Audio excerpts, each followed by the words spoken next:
착각입니다. 이 사람은요, 하나님 뜻대로 살게 되어 있습니다.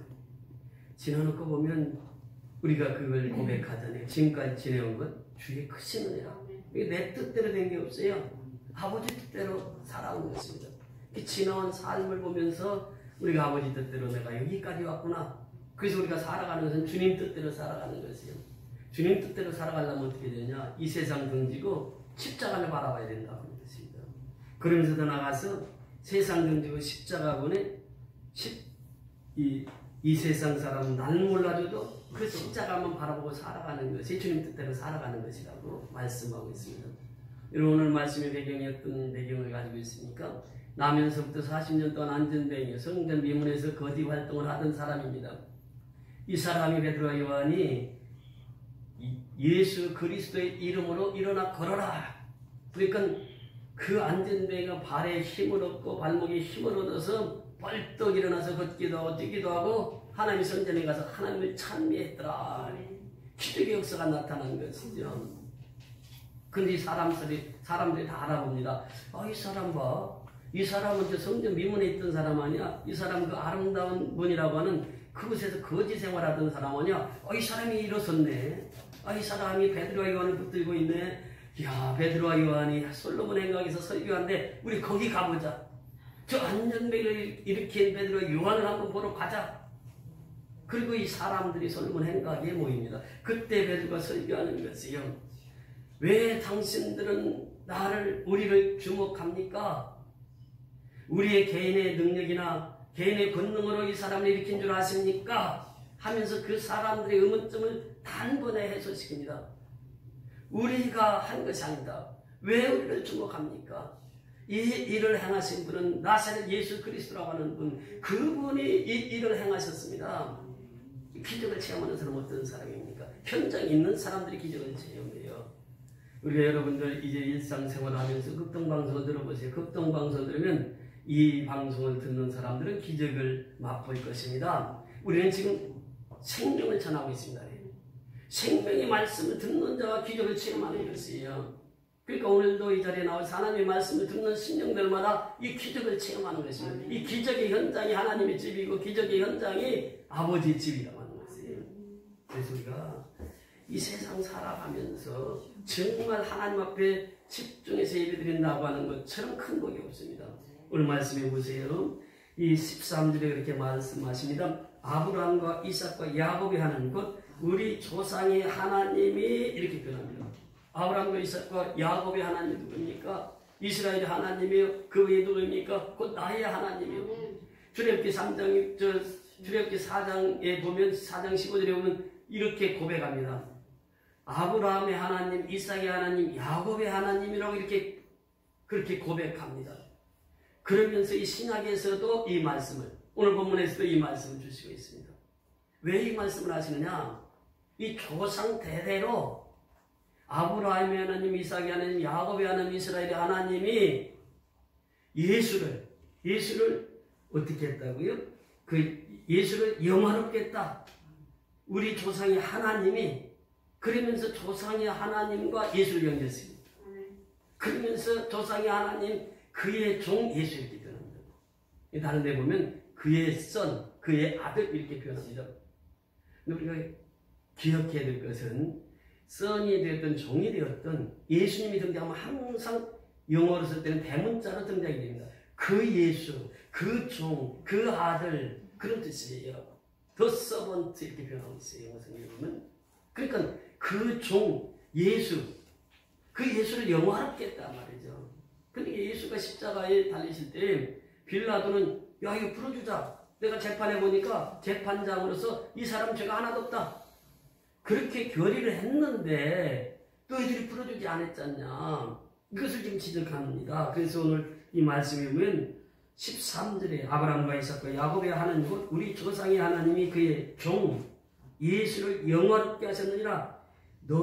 그런데 너희가 그를 넘겨주고 빌라도가 놓아 주기로 결의한 것을 너희가 그 앞에서 거부하였다. 너희들이 거부했잖냐. 그리고 예수를 죽였잖냐.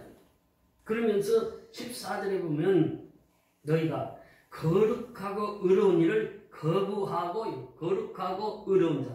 여기에서 보면 하기온이라고 하는 것인데 거룩하다. 이 거룩하다. 우리는 하나님 앞에 항상 거룩한 백성으로 살아가야 됩니다. 이 하기온이라고 하는 말인데 이 말은 하나님과의 관계에서 이루어지는 것이에요. 하나님이 우리를 거룩하다. 예수님께서 말씀하신 내가 거룩하니 너희도 거룩하라. 거룩하라. 이거 하나님과의 관계예요. 의롭다라고 하는 말은 디카이온이라고 하는 말인데 이것은 인간과의 관계를 의미하고 있습니다. 즉 예수와 우리와의 관계를 말하고 있다고 하는 것이죠. 그 예수는 어떤 분이냐? 거룩하신 분이에요. 예수는 어떤 분이냐? 의로우신 분이에요. 그 우리를 의롭게 하시는 분이 바로 예수다. 우리를 거룩하게 하시는 분이 바로 예수다. 이런 의미입니다. 그래서 이 너희가 거룩하고 의로운 일을 거부했단 말이죠. 거부했어요. 도리어 누구를 살려줬으니까 살인한 자를 도와주기를 구하여 이렇게 표현하고 있습니다. 여기서 살인한 자라고 하는 말은 누구일까요? 바라바를 말하고 있습니다. 이 바라바는 살인한 자예요. 그런데 성경에 보면 조금 표현이 다른데 이 사복음서에 보면 이 사람을 어떻게 표현하고 있느냐면 이 마태는 유명한 죄수라 이렇게 표현합니다. 마태복음 27장 1절에 유명한 죄수라 이렇게 표현해요. 그 다음에 마가는 어떻게 표현하느냐? 살인한 자라 마가복음 15장 7절에 그렇게 말합니다. 근데 요한사도는 어떻게 표현하느냐? 강도라 이렇게 표현해요. 요한복음 18장 40절. 그리고 누가는 어떻게 표현하느냐? 살인자와 반란자다. 이런 표현을 씁니다. 누가복음 23장 19절. 그렇게 이 사복음서를 보면 아주 이 흉악한 죄인은 틀림이 없습니다. 그리고 살인자라고 하는 것을 마가는, 누가는 이것을 상세히 밝히고 있습니다. 그의 죄가 살인자로서 사형에 당할 그 사람이 바나바라. 그런데 예수를 죽이고 바나바를 풀어줬다. 너희들이 그렇게 했단 말이에요. 너희들이. 그러면서 계속해서 말씀하신데 이 오늘 말씀 핵심은 15절입니다. 15절에 보면 생명의 주를 죽였도다. 그러나 하나님이 죽은 자 가운데서 그를 살리셨으니 우리가 이에 증인이라. 생명의 주를 죽였도다. 생명의 주가 누굽니까? 예수다. 예수님 하나님이 세상 이 땅에 보내신 분이에요. 그래서 하나님이 세상을 이처럼 사랑하사 독생자를 주셨으니 이는 저를 믿는 자마다 멸망치 않고 영생을 얻게 하려 하였습니다. 요한복음 3장 36절에도 보면 예수님은 영생을 가지시고 예수를 믿으면 영생을 얻는다. 그러면서 요한복음 5장 24절에도 그 말씀을 주시고 있습니다.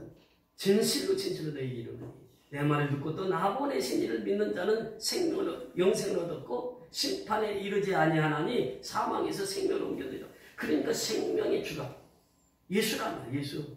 사망에서 우리를 살리신 건 예수다. 그러면서 도적이 오는 것을 도적질하고 죽이고 멸망시키려는 것이지만 내가 온 것은 너희에게 생명을 주기 위하며 풍성한 삶을 주기 위함이라. 예수님은 분명하게 우리에게 말씀하시겠습니다. 도적이 누구입니까? 사단이라면 사단은 우리 도적질하고 이간질하고 분열시키고 그게 사단의 역사예요. 예수가 오신 목적은 생명을 주기 위하며 풍성한 삶을 우리에게 주시기 위함이라. 그래서 요한복음 14장 6절에 내가 곧 길이다 진리다 생명이다 선언한 것입니다. 여기서 예수님께서 예수님께서 나는 이다라고 합니다. 나는 이다. 이 선언을 하는 것이에요. 아주 귀중한 선언을 예수님께서 하십니다. 그러면서 요한복음 20장 31절에도 보면 이 책을 기록한 목적은 예수가 하나님의 아들이시여 예수가 그리스도시여 예수 속에 생명이 있음을 알려야 합니다. 그 생명의 주를 너희가 죽였단 말이에요. 너희가. 생명의 주를 너희가 죽였는데 그 다음이 더 중요합니다. 그러나 너희들은 생명의 주를 죽였어요. 그러나 하나님이 죽은 자 가운데서 그를 살리셨습니다. 이 핵심이 뭐냐면 죽은 자 가운데서 살리셨습니다. 예배자는 죽어야 되는 거예요. 그러니까 생명의 주를 증거하는 사람은 어떤 사람이 되어야 되느냐? 예배자가 되어야 되는 거지. 예배자가 되어야 생명의 주를 증거할 수가 있습니다. 여러분 솔로몬이 왕위에 이를 때에 얼마나 어려웠습니까? 얼마나 힘들었습니까? 솔로몬은 서자로 태어났잖아요. 그 본 아들이 있었단 말이죠. 근데 그들 중에 왕이 된 것이 당연한 것입니다. 그런데 이 솔로몬이 왕이 되거든요. 피비린내가 나잖아요. 그 아도니아라고 하는 그 형은 내가 왕이다 하고 선언하잖아요. 그런 상황 속에 솔로몬이 왕이 되는데 형들을 다 죽이고 자기가 왕이 되는 거예요. 왕이 돼가지고 왕을 다 하다 보니까 왕을 이제 그 통치를 하려고 보니까 너무나도 죄가 많아. 아버지 앞에 가서 다 잘못 드립니다. 그래서 1,000번제를 드리는 거예요. 1,000번제를 드리면서 뭐라고 기도하느냐? 기도의 목적이 없어요. 하나님 나를 살려주세요. 나를 살려달라고. 그러면서 두 손 들고 무릎 꿇고 하나님 앞에 기도할 때 하나님께서 참 신기하다. 저놈이 저렇게 나한테 구하는데 무엇을 구하는지 알지 못하겠구나. 그래서 천사를 보내서 야, 너 뭘 구하느냐? 그러니까 내가 왕이 되는데 이 백성을 지혜로 다스리게 다행히 지혜를 주고 없어서. 그러니까 하나님께서 지혜만 준 것이 아니에요. 장수의 복을 주셨어요. 그 축복해 주셨어요. 솔로몬 예비를 통해서 그 하나님 들어 쓰셨습니다. 여러분 보세요. 하나님 들어 쓰시는 사람들 한결같이 하나님 앞에 무릎을 꿇는다. 다윗이 그랬습니다. 다윗이 하나님 앞에 무릎을 꿇어요. 하나님 앞에 두 손 듭니다. 그러면서 하나님 앞에 모든 것을 상의하고 기도하고 시작하고 기도하고 일을 마치는 거예요. 그랬더니 하나님께서 말씀하시는 거예요. 다윗은 내 마음에 합한 자라 내 뜻을 이룰 자니라 이렇게 말해요. 그 다윗이 그 하나님 앞에 예배의 삶을 우리에게 보여주고 있는 거예요. 그러니까 예배자가 복음을 전하는 거예요. 더 나가서 보세요. 이제 바울은 어땠습니까? 바울이 다메섹스에서 예수를 만나고 나서 그때부터는 예배 중심의 삶을 살아요. 그러니까 항상 하나님 앞에 기도하고 예배드리고 선교하고 예배드리고 교회를 짓는 사이가 평생 동안 이 다윗의 삶이었어요. 자, 그래서 우리가 예배자가 예수를 증거할 수 있다라고. 여러분 야곱을 보세요. 야곱은요 꼭 우리하고 똑같습니다. 야곱의 삶의 생애를 보면은 욕심이 얼마나 많았어요. 예? 배에서가 사냥을 하러 아버지 그 맛있는 요리에서 사냥하고 이제 축복을 받으려고 하는데 그 틈을 타고 야곱이 들어가는 거죠. 그래서 야곱이 그 축복권을 다 가르칩니다. 그뿐만 아니라 배가 고파서 돌아오는 형에게 야, 그 팥죽 좀 달라 그러니까 팥죽 그냥 안 되는데요. 그럼 어떻게 하면 되냐? 장작권 나에게 주세요. 그러니까 배고픈 애에서는 그런 거 상관하지 않았어요. 그러니까 그래 장작권 줄게. 그 장작권까지 다 얻은 것이 되었죠. 그러니까 에서가 화가 너무 나가지고 야곱을 죽이려고 하니까 야곱이 도망이 가요. 도망자 신세입니다. 그런데 노숙을 하면서 돌베개를 메고 자는데 사다리가 하늘과 땅이 딱 다 있는 거예요. 오르락 내리락 천사가. 그러면서 그래서 하나님을 만나게 됩니다. 여러분 하나님을 만나는 사람은 예배자가 하나님을 만나게 되는 거예요. 그 고난 속에서 드리는 예배예요. 지금 우리가 얼마나 어렵고 힘듭니까? 이 고난 속에서 예배 드릴 때 하나님께서 그 예배를 받으시는 거예요. 그러면서 야곱이 고백하는 것이 무엇입니까? 세 가지 소원을 해요. 하나님, 이 기둥이 아버지 집이 될 것입니다. 그리고 아버지께서 나의 하나님이 될 것이요. 그리고 내가 버는 것 10의 1은 반드시 아버지께 드리겠나이다. 이것이 루스드라에서는 하나님을 야곱이 고백하는 것이죠. 이것이 바로 창세기 28장의 내용입니다. 창세기 32장에 가면 어떤 사건이 나옵니까? 이제 거부가 됩니다. 삼촌 나반 집에 가서 20년 벗음 살고 부인 4사람에다가 아들 12에다가 딸 하나에다가 거부가 돼서 돌아와요. 근데 그 소식을 누가 듣느냐? 에스가 들어요. 400인의 길들인 군사를 데리고 에서가 야곱을 죽이러 옵니다. 야곱이 그 소식을 들어요. 우리 형은 죽인다면 죽이는 사람인데 그걸 너무나도 잘 알아. 어렸을 때부터 형은 너무 잘 알아. 그때 야곱이 어떻게 합니까? 이제 자기의 머리를 그때까지 다 쓰는데 야곱이 꾀돌이거든요. 그러니까 자기 머리 다 써서 양도 보내보고 그리고 나중에는 안 되겠으니까 자기 자녀 처자식까지 다 보내. 그리고 홀로 남았습니다. 이 창세기 32장 14절에 보면은 홀로 남았더니 그래요. 홀로 남았더니 밤새 하나님 천사와 씨름해. 그 천사를 이깁니다. 그래서 그가 이름을 바꿉니다. 야곱이라는 이름에서 이스라엘로. 그래서 분이에다 아침을 맞이하는 거예요. 여기서 핵심 포인트가 무엇입니까? 야곱이 그렇게 죽을 수밖에 없는 그 상황에 처했을 때 어떻게 하느냐? 하나님 앞에 이제 예배드렸단 말이에요. 하나님 앞에 엎드렸다 그 말입니다. 창세기 34장에 엄티나 사건이 나오고 35장에 가면 그렇게 하나님께서 말씀하시죠. 창세기 35장에 1절부터 보면 그 말씀을 주십니다.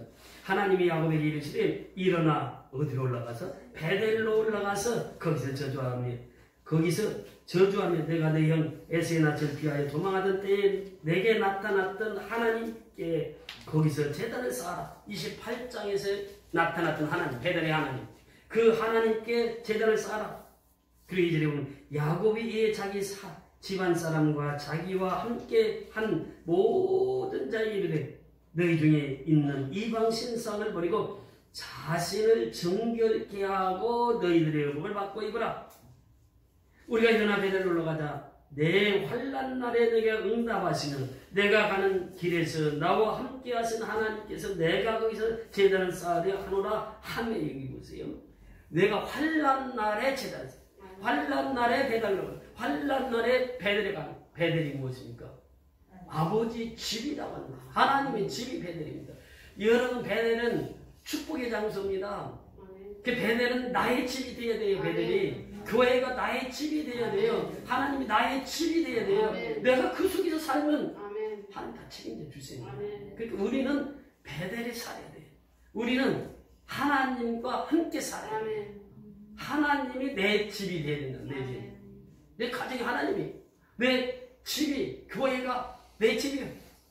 그 교회가 내 집처럼 하나님이 내 집. 이것을 말하고 있는 게 베델이에요. 그러면서 엘 베델 이런 표현을 씁니다. 벳이라고 하는 것이 뭐예요? 떡집이라는 뜻이에요.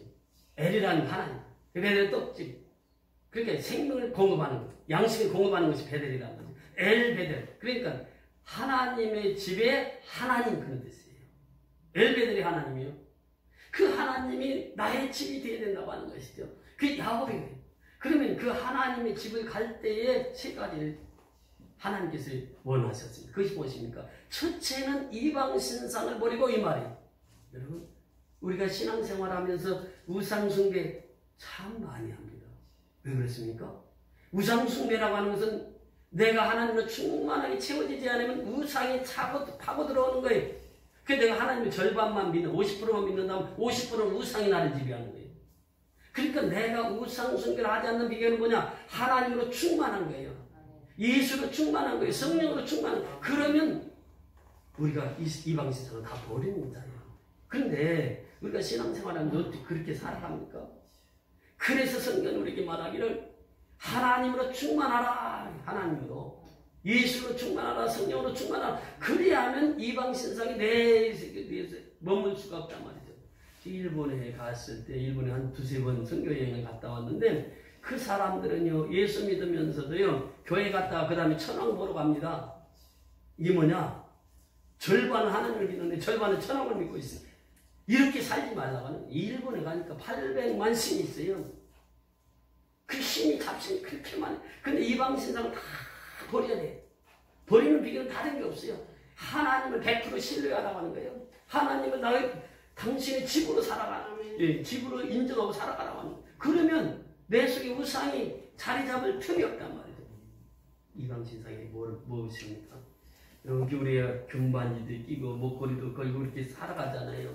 그런데 야곱을 통해서 그거 다 걷어서 상수나무로 묻어버리라. 그래서 야곱이 그의 이방 신상을 버리라고 하니까 다 그 구치가 다 뽑아가지고 야곱 손에 다 가지고 그 야곱이 갖다가 전부 다 상수나무에 다 묻어버렸어요. 이방 신상을 버려. 그러니까 우리가 가만히 보세요. 장식하는 것도 보면은 누구를 나타내기 위해서 장식합니까? 나입니다. 나. 하나님을 나타나기 위해서 금반지 낍니까? 다이아 반지 낍니까? 그렇지 않아. 나를 나타내기 위해서 그런 거 하는 거예요. 그러니까 그 당시에 다 그래서 야곱에게 다 내놓는 거예요. 그 야곱이 거기 가서 상수리 나오면 다 묻어버려요. 그 두 번째 무슨 말씀을 하시느냐 하면은 예배 드리기 전에 자신을 정결케 하고 그래요. 하나님이 어떤 분이라고 그랬습니까? 거룩하신 분, 의로우신 분이요. 그러니까 자신을 정결케 하는 건 뭐예요? 예수의 피밖에 없습니다. 예수의 피를 제외하고는 자신을 정결케 할 길이 없어. 그래서 우리 찬송가에 우리가 잘 부르는 찬송 속에 내 주의 보혈은 정하고 정하다 254장에 보면 미국 감리교회 목사님인데 하트 소우라고 하는 목사님이 이 작곡을 했습니다. 이분은 불신자들을 결신하기 위해서 이 작곡을 한 것이 이 말씀, 이 찬송가입니다. 여기 보면 요한 1장 7절을 중심으로 해서 이 가사를 짓습니다. 예수의 피가 우리를 모든 죄에서 깨끗하게 하실 것이요. 예수의 피가 우리를 모든 죄에서 깨끗하게 하실 거예요. 그래서 이 찬송 가사를 짓는데 내 죄의 보혈은 정하고 정하다 내 죄를 정케 하신 줄 날 보라 하신다.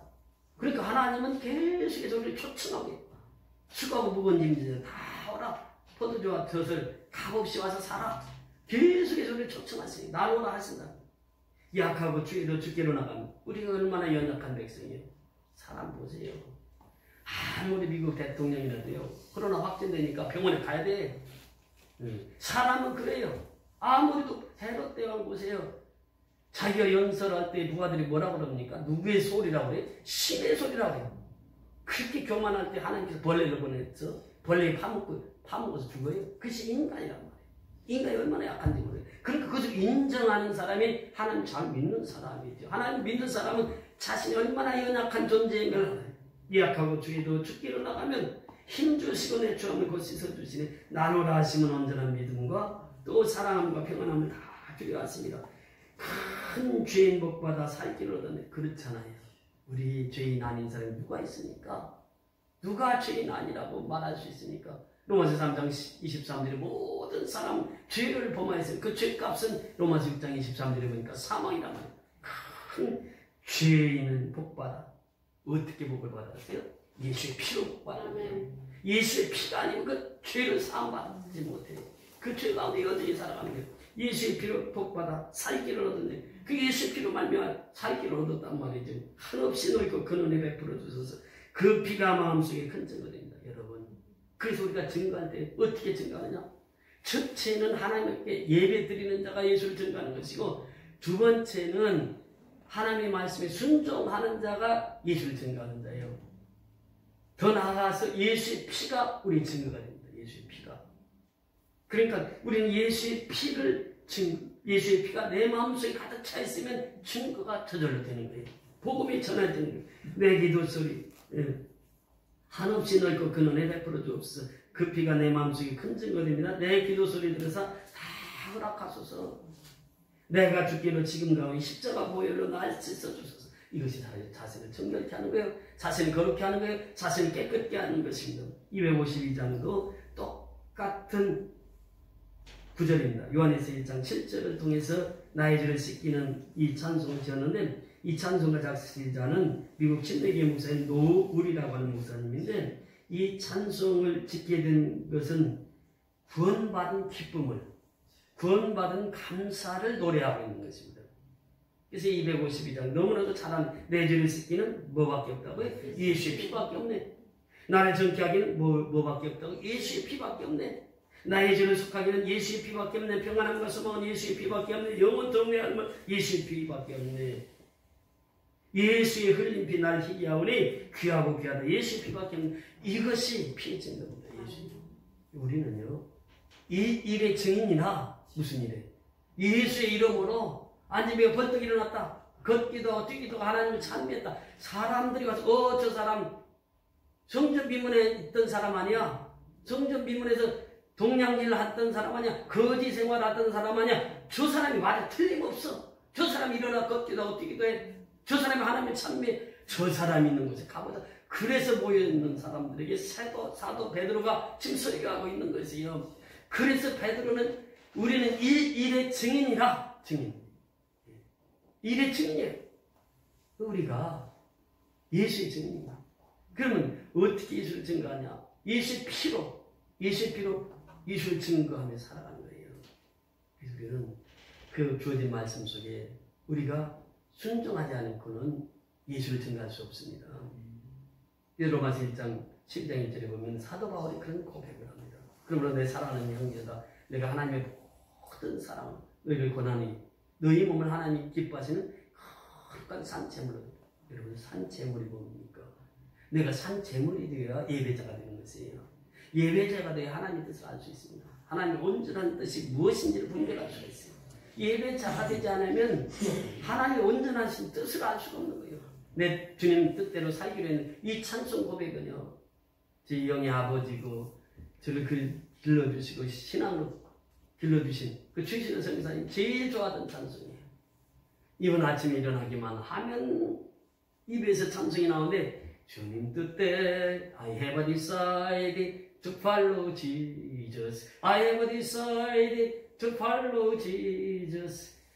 I have decided to follow Jesus. No turning back, no turning back. 전 그 찬송을 들을 때마다 그 생각했어요. 저분이 카우보이로 자라면서 미국에 아메리칸 풋볼이 있습니다. 그 고등학교 때는 그 아메리칸 풋볼 선수였어요. 운동도 좋아하고 카우보이로서 그렇게 시골에서 그 컨트리보이로 자랐는데, 그분이 한국 상황을 듣습니다. 그 빌 램시라는 그 원장이 공군으로 여기 왔다가 미국에 가서 한국 선교 상황을 보고를 해야 돼요. 우리가 지금 미얀마 선교 보고를 하듯이 이분이 가서 이제 한국 상황을 설명해 줍니다. 유교 짓고 피비린내 나고 죽은 사람들 사방 천지요. 54년대 이분이 자기가 선교사로 헌신합니다.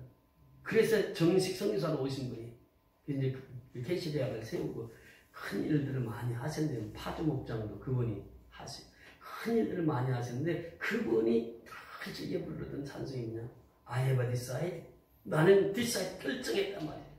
주님 뜻대로 살기로 결정했다. 그러면서 일평생 동안 그 삶을 보면서 그 일들을 통해서 한국에 뿌려진 씨앗들이 엄청, 지금도 그리스도교는 그분을 모르는 사람이 없습니다. 다 그분을 통해서 그리스도교가 세워지고, 그 한 사람의 헌신이 얼마나 중요한가. 그러니까 하나님 앞에 순종할 때 그 일이 일어납니다. 여러분 보세요. 산 제물이라고 하는 것은 무엇입니까?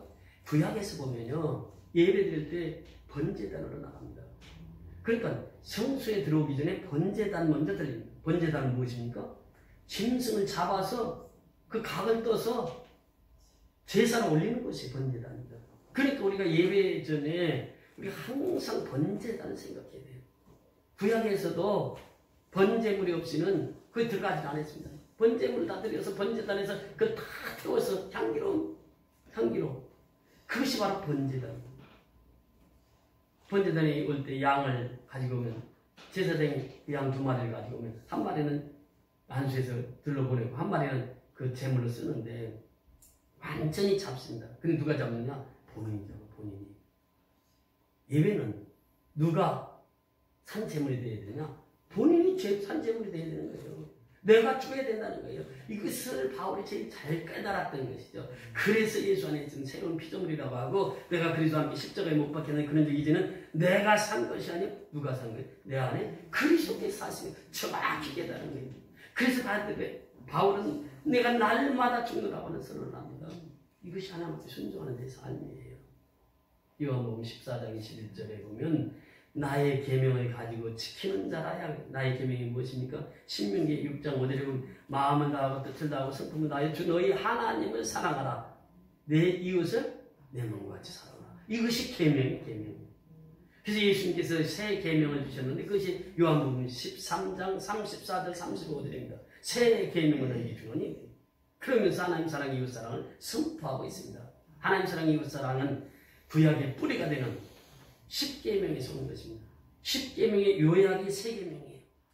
그러니까 우리는 이 계명을 지키고 사는 거예요. 하나님 사랑하고 이웃을 사랑하고 내 계명을 지키는 자라야 나를 사랑하는 자니 예수님 말씀하셨어요. 그러니까 하나님을 사랑하는 자가 나를 사랑하는 자니 나를 사랑하는 자는 내 아버지께 사랑을 받을 것이요 나도 그를 사랑하여 그에게 나를 나타내리라. 그에게 나를 나타내리라. 그러니까 예수님 사랑하는 이것이 바로 복음을 증거하는 데의 삶입니다. 그래서 우리가 미얀마 선교를 하면서 얼마나 은혜를 받습니까? 이번 14차 선교도 정말 마음 졸이면서 우리가 선교 모금을 했는데 하나님께서 이렇게 쌀을 보내줄 수 있게 하셨잖아요. 지난주에 계속 쌀 나눔 행사에 대해서 계속 카톡을 보내면서 얼마나 감사했는지 모릅니다. 그들도 쌀을 받고 얼마나 기뻐하는지 몰라요. 그들도 다 합니다. 한국이 코로나로 해서 예배 제대로 못 드리고 이거 다 알아요. 한국이 어려우면 다 합니다. 지금은요. 지난주에는 따로 목사님, 이내희 목사님, 루 전도사님 이 스카이프로 같이 그 화상 대화를 나눴는데 얼굴이 다 나오는 거예요. 그러니까 너 얼굴 보니까 얼굴이 좋네, 얼굴이 안 좋네, 다 얼굴이 다 보여. 요즘에는요 미얀마하고도 이렇게 스카이프로 하니까 다 대면에서 보이는 게 얼굴이. 그래서 이제 그 성교 이야기를 하면서 좀 좋은 시간을 가졌습니다. 우리가 이 일의 증인이라고 하는 사도 바울의 고백처럼 우리는 이제 미얀마에 가서 우리는 예수를 만났고 예수의 이름으로 구원받았기 때문에 그 구원받은 감격, 구원받은 기쁨, 구원받은 감사를 미얀마에 가서 전하는 거예요. 이것이 바로 이 일의 증인된 자의 삶입니다. 그래서 우리가 이 일의 증인된 자는 첫째는 예배자로서 해야 돼요. 예배자로. 둘째는 하나님의 계명에 그대로 순종을 해요. 셋째는 예수의 피를 증거하는 거예요. 우리가 다른 것 증거하는 거예요. 아닙니다. 예수의 피를 증거해야 나도 살고 그도 살아요. 예수에 관해서 전하는 것이 아니라 예수의 피를 직접 증거하는 거예요. 이것이 바로 이 일에 우리가 증인이로다. 이 말씀입니다.